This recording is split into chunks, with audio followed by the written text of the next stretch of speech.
Bom dia, Dejane. Prazer recebê-la. Bom dia, João Edson. Bom dia a todos os nossos ouvintes. Sempre um prazer estar aqui na terça-feira, trazendo informações do agro, relevantes, né, que impactam aí na nossa vida, né, no dia a dia. Você falava aí da questão do combustível, né, sabemos que é uma questão complicada também para o setor da agropecuária, porque impacta na produção de alimentos, e isso vai chegar também às nossas mesas, né. E hoje você vai trazer um assunto, um entrevistado e um assunto que eu sou apaixonado por esse assunto. Eu sabia que você gostaria muito desse assunto. Você gosta de falar do cooperativismo, dessa união de forças aí em prol do trabalho e do desenvolvimento, né? É essa nosso entrevistado de hoje, né? É o Frederico Azevedo, que é superintendente do sistema OCB em Mato Grosso, OCB, que é a Organização das Cooperativas Brasileiras. Bom dia, Frederico. Prazer em recebê-lo. Bom dia a todos, né? Agradeço aqui a oportunidade de estar falando um pouquinho aqui sobre o trabalho da OCB e das cooperativas no Mato Grosso. Justamente, vamos explicar então para quem nos ouve o que é o sistema OCB e como ele atua em Mato Grosso. Dejane e ouvintes, a gente trabalha com 3 sistemas dentro do sistema OCB hoje, né? A OCB faz a representação política institucional do setor cooperativo do Estado, né? Não só para o setor cooperativo agro, crédito, mas para todos os ramos que são ligados ao cooperativismo do Estado, né? Nós temos ligado também ao sistema OCB o SESCOP, que é o S das cooperativas, que faz todo o trabalho de formação profissional e formação para o cooperativismo, para a sociedade. E também, né, foi criado há pouco mais na verdade é um instituto que já tem bastante tempo, mas ele foi convertido num modelo de faculdade há pouco mais de 4 anos, que é o ICOP, que é o Instituto do Cooperativismo, que é mantenedor da FECOP, que é a faculdade do cooperativismo, que fica instalada junto lá da sede da OCB. É um processo moderno, né, que está sendo buscado dessa questão da faculdade, mas também de aumentar o conhecimento de cooperativismo e aumentar também a qualificação do cooperativismo, porque todos os processos que a gente tem visto para o cooperativismo, eles estão se modernizando e se profissionalizando no sentido de as maiores cooperativas do Estado passaram por processos de melhoria de gestão, por melhoria de governança, por profissionalização da gestão, inclusive com executivos, com superintendentes, né? Quer dizer, os cooperados fazem a parte que eles fazem melhor, né? de entender da modalidade do negócio, mas os executivos muitas vezes tocam nessa parte mais da governança do dia a dia. Então, tem todo um processo de profissionalização do setor que a gente acha muito importante, né? Porque as cooperativas existem, todos são sócios, né? Então a gente precisa entender isso. Eu falo muito para as pessoas, o cooperativismo não é só vamos lá nos juntar, não. Existe perfil para aquela pessoa ser seu sócio, você está contratando um sócio, né? Está se relacionando com um sócio. E a gente tem visto um movimento bastante importante de crescimento para o agro com relação às cooperativas, principalmente por tudo isso que já foi falado aqui, essa necessidade de se juntar para fazer mais com menos. Justamente eu quero questionar isso. Qual o cenário, então, das cooperativas em Mato Grosso, principalmente aquelas que se formam para a agropecuária? Dejane, hoje o setor ele conta hoje dentro do Estado com 59 cooperativas registradas dentro do Estado, né? Pode parecer um número pequeno, mas isso corresponde hoje a 45% da produção agrícola do Estado, tá? Considerando de soja, milho e algodão, né? E 41% da área plantada do Estado. Então é uma área muito relevante. Quando a gente entra para o setor de algodão, toda essa parte de beneficiamento do algodão que é produzido no estado, e a gente sabe que o Mato Grosso é o principal player da produção de algodão brasileira, né, e um dos maiores do mundo, está vinculado nas cooperativas. Então tem todo um trabalho de ligação de pessoas, né, para que isso seja formalizado. Esse movimento ele ainda não se fez em Mato Grosso de forma completa, porque a gente ainda não partiu para um cenário que a gente já vê em outros estados muito forte, né, e eu tive em Mato Grosso do Sul por 2 anos e a gente via esse movimento acontecer lá, que é da industrialização das cooperativas, né? Quer dizer, sair da fase da compra de insumos conjuntos, da venda da produção em conjunto, da prestação de serviço para o cooperado, para a industrialização. Houveram algumas iniciativas ainda incipientes, mas a gente acredita que há muito espaço, né? A melhoria da logística do Estado, a questão desse novo cenário tributário que o Estado tem vivido, facilita com que acha essa possibilidade desse tipo de investimento, porque nós ainda somos longe dos principais centros, né? E a gente realmente precisa exportar produtos mais agregados. Como é que nós vamos fazer isso? Fazendo conversão de proteína animal em vegetal ou, eventualmente, na produção, por exemplo, do pessoal do algodão, que já faz esse beneficiamento dessa produção aqui. E há também cooperativas que agregam aí produtores da agricultura familiar, produtores menores, né? Na verdade, a grande maioria são de produtores menores, né, Dejane? O que, para algumas cooperativas a gente vê, principalmente, vamos dizer assim, as cooperativas de soja e milho, né, que estão mais vinculadas a isso, o produtor que planta 10, 11, 12 mil hectares, ele tem o mesmo poder de um produtor de 300, 400 hectares, né, que é, para o setor de soja e milho, considerado um produtor de pequena área. Né? O grande tema do cooperativismo é você se juntar para ter força. Né? Então, a gente fala muito, uma discussão que a gente já teve bastante, né? Questão, por exemplo, de armazenagem de grãos, né? O déficit de armazenagem de grãos que o Mato Grosso tem. Às vezes um produtor de 400, 500 hectares ele não vai conseguir fazer um armazém na fazenda, mas se juntarem lá um corpo de produtores, de 20, 30 produtores e fizerem um armazém comum, eles ganham qualidade, o blend do produto vai ficar melhor, né? Ele perde, não tem a perda de classificação, né? Pela padronização de produto, então tudo isso gera ganho para ele. Quando a gente parte para a agricultura familiar, o mesmo acontece, né? A gente vê que assim, o mercado precisa de escala, né? Então você não adianta produzir, por exemplo, batata e você só ter batata num período do ano ou numa quantidade pequena que não tem padronização. Você precisa ter um engate de produção melhor, que isso daí as cooperativas conseguem proporcionar para os cooperados. Frederico, eu tenho uma angústia em relação à questão do cooperativismo. Lembrando que a teoria de unir forças é uma das mais antigas, tem até na Bíblia sobre a junção das varas lá, né? E nada mais moderno do que se fala hoje do que o cooperativismo. A gente fala moderno, mas na verdade já está há muito tempo. Até as teorias de Proudhon na Inglaterra, que é você conseguir estabelecer dois vínculos, quando a gente está falando aqui, principalmente de agricultura familiar, de locais distantes, dois vínculos essenciais. Um deles é você ganhar força. Para ganhar força teria que chegar ao produto finalítico e não vender a matéria-prima. O outro é a manutenção das pessoas no local. Um dos problemas que nós temos é que a gente precisa capacitar a nossa população, fazer as pessoas estudarem. Se você não tem essa força necessária, você não gera a condição da produção sustentável economicamente, o filho desse agricultor hoje ele vai ser um empregado, vai ser um empresário na cidade, ele vai quebrar esse vínculo. Como que o cooperativismo está trabalhando essa questão hoje? Que é a questão da consciência das pessoas de entender que a gente não pode ser egoísta, individualista. Dependendo do tamanho, a gente necessita mais do que os outros dessa cooperação. Exatamente. Zé Edson, eu falo assim, esse exemplo fica muito claro quando você pega, por exemplo, as cooperativas do agroleite. Né? E eu vou me permitir aqui até citar o nome de alguns. Quem conhece aqui o norte do estado, Terra Nova do Norte, né, tem uma cooperativa lá que 2/3 da população, a Cooper-Nova, né, 2/3 da população da cidade é vinculada à cooperativa. Né? Ninguém me contou, eu vi isso acontecer, de uma senhora que estava numa propriedade de agricultura familiar, ela com algumas vacas, com os filhos, criando, e ela falando assim, a cooperativa me propicia estar aqui, eu não quero sair daqui, eu quero meus filhos que se criem aqui. Então, há uma fixação na terra, né, dessas pessoas que, se não tivesse talvez o apoio da cooperativa, com assistência técnica, com recurso, com fazer essa interligação entre as pessoas, ele não aconteceria. Né? Talvez essa pessoa, num momento, viria para a cidade porque não teria condição de se sustentar no campo. Né? Então, assim, esse trabalho ele acaba fixando as pessoas na terra, o que é importante para que a gente, primeiro, gere uma melhoria dessas cidades. Isso eu não estou falando só de Terra Nova, eu estou falando isso de Campinápolis, eu estou falando isso de Araputanga, eu estou falando de Jucimeira, né? De cidades que às vezes não estão nesse eixo 163, digamos, que está mais pujante, mas que ele realmente é muito importante para que as pessoas também achem modelos de negócio que seja sustentável, que eles continuem em campo. Né? Então, assim, tem um trabalho de conhecimento, de entender o que é cooperativismo, de entender essa situação. Os cooperados são sócios. Cuidado com quem você está se associando, né? Porque é exatamente isso. E ter essa consciência aí, a parte do sistema CBE, de explicar sobre a governança, explicar sobre os modelos de negócio, como montar negócio, é uma participação que a gente tem entendido bastante importante e a gente está cada vez mais estimulando isso, inclusive com a criação de um núcleo econômico dentro da OCB, para dar suporte nesses modelos de negócio cooperativo.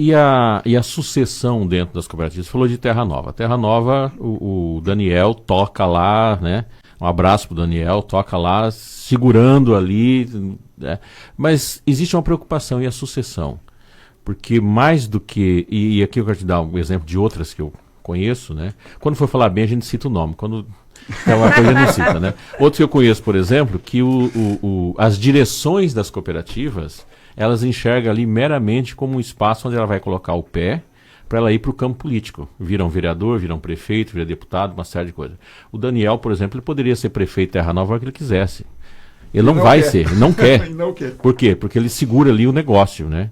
Mas ninguém é eterno. Será que terá uma sequência? É essa questão que eu falo. Vocês estão na essência aqui, que é a formação, né? Que é a formação da mentalidade cooperativada, mentalidade do associativismo, que é a única coisa que pode salvar. O governo não salva ninguém. Exatamente. É as relações de força que estabelece, né?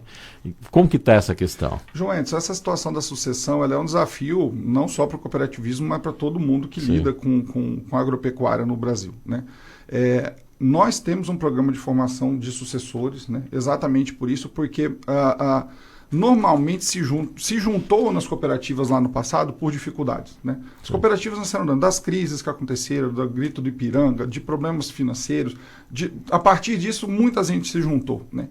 Num cenário muito diferente do que se vê atualmente, né? Quer dizer, já é uma cooperativa de segunda geração. Quem está lá hoje não são aqueles pioneiros, né? Que viveram todas aquelas dificuldades. E realmente explicar para essas novas lideranças, né? Que eles precisam ter esse trabalho de entender, de estar junto, é quase uma peregrinação que a gente faz. Mas as próprias lideranças das cooperativas mais antigas, também muitas delas têm essa consciência muito clara, né? De que precisa ser feito seu sucessor precisa estar preparado, porque você é uma liderança local. Como a gente falou aqui, muitas cooperativas hoje, as cidades vivem em torno delas, né? Num cenário Mato Grosso. Em outros estados isso também acontece, né? Você imagina uma força de uma Coamo, de uma Sim. Copacol, né? No sul do estado, né? E que o que eu estou falando aqui não é mistério para ninguém, né? Eu falo, vai no supermercado e vai comprar proteína animal hoje, né? Você provavelmente vai comprar algum produto da Copacol, da Coamo, algum produto ligado ao cooperativismo, né? E que ele é um cooperativismo diferente do Mato Grosso, né? Que tem muito mais escala, porque as áreas são muito menores, mas que aqui a gente tem uma força tão boa quanto eles, né? Para fazer isso Sim. acontecer. E que a gente tem contado aí com o apoio das entidades, com o apoio do governo do estado, exatamente para que a gente fomente mais o cooperativismo, do bom cooperativismo, né? Do cooperativismo que vai gerar resultado dos cooperados, né? E que tenha também esse processo de sucessão. Com relação a essa questão política que você falou, ela infelizmente ou felizmente ela passa por dentro de qualquer tipo de empresa, negócio ou sociedade cooperativa. O que nós, por exemplo, sempre recomendamos não misture a situação política com a situação negocial, né? Das empresas, das cooperativas, porque isso pode ter efeitos que às vezes não são os melhores, né? Então a gente sempre...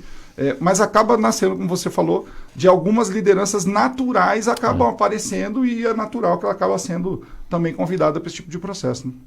E Frederico, para quem nos ouve e muitas vezes tem vontade ou de se associar, de se tornar um cooperado, ou então de montar aí no seu entorno, na sua comunidade, na sua região, uma cooperativa, qual seria o start, o início, né, que você sugere, que você indica a ser feito? Dejane, tanto pela OCB, a gente, e como obviamente as pessoas acabam se juntando na ideia de, não, vamos montar uma cooperativa. A OCB tem todo um sistema de suporte, né, tanto técnico, econômico e jurídico para a implantação dessa cooperativa, né? Então, esse é o primeiro passo que eu falei que é o que nós acreditamos que é muito importante, né? Entenda primeiro quem são as pessoas, quem são os seus sócios, né? Que serão seus cooperados, né? Porque você implantar uma cooperativa, ele não é difícil, né? Você tem lá uma sistemática legal, que nós damos todo o suporte, mas entender o negócio, entender o porquê, esse negócio tem viabilidade econômica, essa parte econômica nós iniciamos, né, desde o ano passado, uma implantação numa área econômica dentro da OCB, né, inclusive com parceria com o IMEA, né, que dá todo o suporte da parte econômica, de viabilidade econômica, de modelo de negócio, se esse modelo de negócio é o melhor ou não, porque às vezes pode ser que não seja um modelo cooperativo, e às vezes a gente precisa ter essa conversa com as pessoas que estão com essa iniciativa. Mas o que a gente tem visto, né, e partido desse princípio, é exatamente conseguir hoje clusterizar, quer dizer, dentro das 7 grandes regiões do estado, né, quais seriam modelos de negócio cooperativo e que tipo de negócio voltado para a área, por exemplo, o agro seria inviável. Eu tenho comentado muito com o pessoal o seguinte, Mato Grosso está muito pujante na produção de feijão, né, e tenho provocado positivamente meus amigos da Profi lá, o seguinte, falei, gente, por que vocês ainda não se juntaram para montar uma cooperativa da área de feijão, né? Por outro lado, a gente tem visto iniciativas, por exemplo, da parte de bovinocultura. Nós não temos cooperativas de bovinocultura no estado ainda. E a gente sabe de iniciativas em outros estados que estão muito, muito fortes nisso. Né? Então, assim, entender esses modelos de negócio e a oportunidade e a capacidade que você pode ter nesse sentido é um trabalho que a CB tem dado, não no modelo de consultoria, mas no modelo de visão. Falou, olha, há essa possibilidade, óbvio que depois você entra para dentro do negócio e avalia. Né? Nós vamos dizer para você assim, ó, vai dar certo ou vai dar errado.